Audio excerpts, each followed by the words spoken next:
Ladies and gentlemen, live in Paris, Laughing Matters presents if not the smartest man in the world, undoubtedly the smartest man in the room.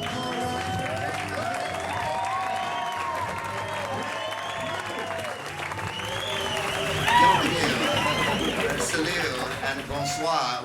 Once again, the smartest man in the world, Proopcasting, Taste of the Ether, here underneath the streets of Paris at the salubrious La Java, an amazing jazz club. And I just want to say tonight, this one's for P-Off. Here in Paris, they have too many emotions before you even begin with them. You walk into a restaurant and go, can we sit here? And they're like, sit here, sit anywhere.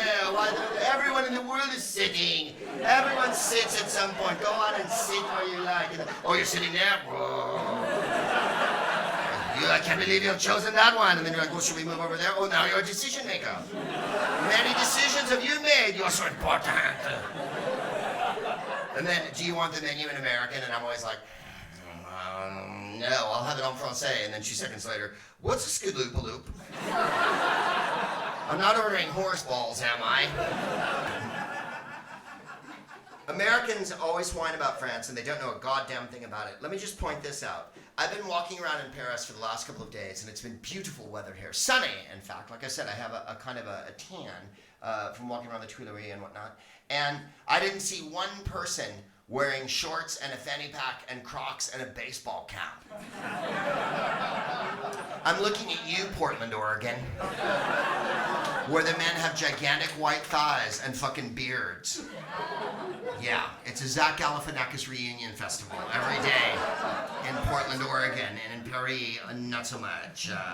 People dress a little bit better here. You'll see a lot of blue blazers. You'll see a lot of men with the fucking long gray hair that's slightly too long and black glasses and a cigar and whatnot. And when women look at each other here, they look at each other like... From the bottom to the top, right? Am I wrong? Women look at each other from the shoes, bag, dress, hair. Shoes, bag, dress, hair, and then back down. Hair, bag, shoes, eye, makeup. They really fucking peruse each other, man.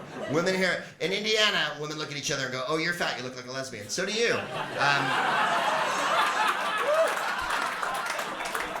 In Paris, women look at each other.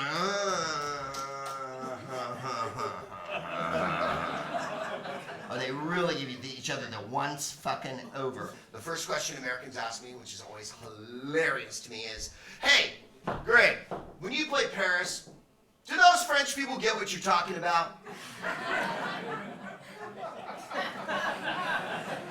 My answer is, of course, always, why would French people go to an English-speaking event? Because it's funny. Almost everyone here is an expat or lives here or is on holidays, my guess. If you go to a French gig in the United States, you don't see a lot of fucking Americans going, fucking, I wonder what this is about.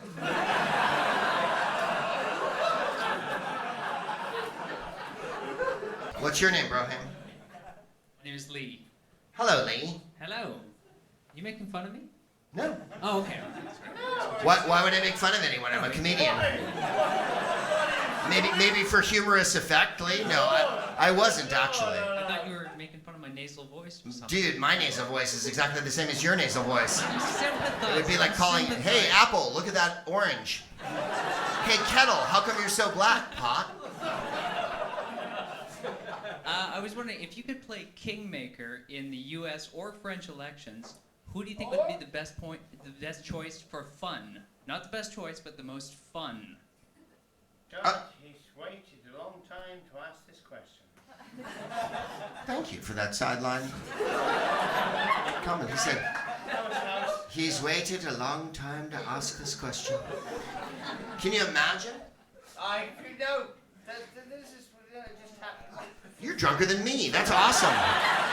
Your answer dissolved into nothing after 2 seconds. First it was I, and then it went ta-ta, ta-ta, ta-ta. Thank you, sir.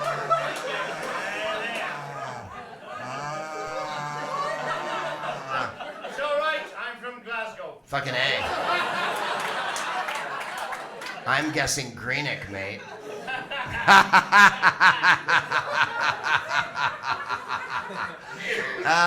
Wow, I lost the crowd with that fucking one.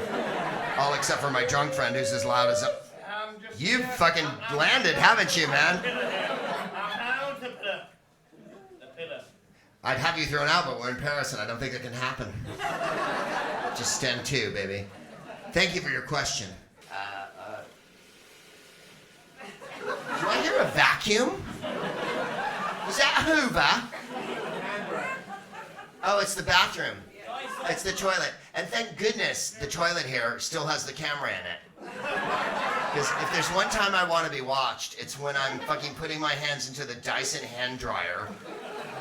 Do you know how many Americans would freak the fuck out that there's a bar of soap on a stick in the middle of the sink that you have to rub, that everyone else has rubbed, and then wash your hands on that? Americans, I want you to understand this. There's no soap dispenser. There's no bar of soap. There's a bar of soap on a metal stick that you rub your hand on that everyone else has fucking touched, and then you wash your hands, and then there's no towels here because they don't ever want you to wash your face. No one's ever thought of that? Am I the only one who's ever thought of that? With these hand dryers that are so fucking ergonomically fucking we're saving the earth and shit because of paper, even though China's using more fucking dolphins each day than you could ever fucking dream of.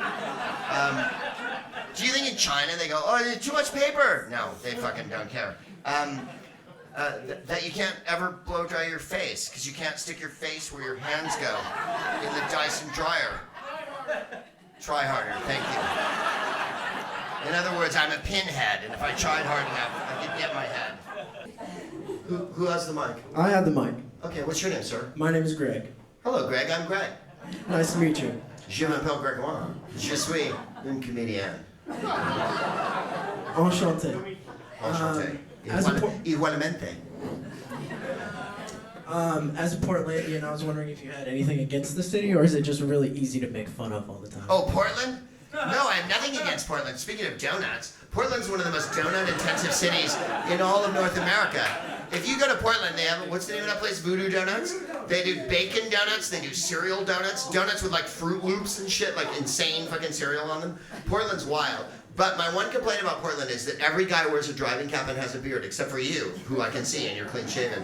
And everyone rides bicycles like they do here in Paris, but they're their own bicycles. In Paris, you hire a bicycle and then you take it to another place. In Portland, people actually ride their own bicycles, unironically. Exactly. That's the thing that rubs me the wrong way. If you're riding a bike and you're over 40, it's like, okay, that's funny. And then if you're riding, yeah, thank you, 2 people, everyone else. But why shouldn't people ride bikes, Greg? Because you're fucking grown-ups and shit, that's why. Either you're Elvira Gulch and you're about to kill fucking Toto. There's only 2 times you should ride a bike. If you're in a Jacques Demy movie and you're about to burst into song, or you're in the movie The Wizard of Oz.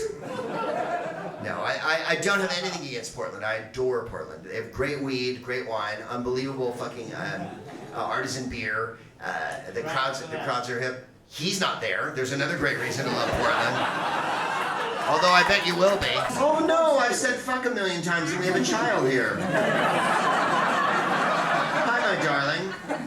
How old are you? The child got here. Yeah. How old are you? It's 9. 9? Sorry about all the profanity. One day you'll understand that adults drink a lot and say a lot of stupid shit. However,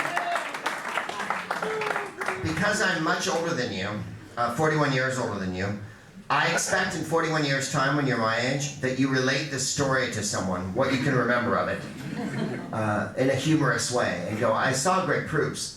He wasn't funny, but he did sweat a lot. And he said fuck like 1,000,000 times. Of course, by then, in 41 years, people won't say that anymore. They'll say like, chawoof. Or, you know, possum tail, or whatever the fuck people will say in those days. And of course, you'll be riding around on little dishes that levitate above the air, and you won't have computers anymore. There'll be no Google. There'll be no more Google at that point. You'll have Google. You'll have a V chip implanted in your head, and you'll just go like that. And then all of a sudden, music will fill your brain. I don't want to be your age because I don't want to live that long. But I envy you the future, and I think hopefully there'll be a fucking awesome future for you, young person who's not. You don't have I suppose you don't have a question. No, what could you possibly want to know from a sweating? Hey, sweating drunken person who's kind of embarrassing? I got a question. What the fuck are you doing? I'm in 4th grade, and I kind of wanted the world to go a little longer and not feel shitty about it. But apparently this is entertainment to the people of the new millennium. Whatever. In 50 years' time, when I run the world, it's just going to be dragons flying around everywhere.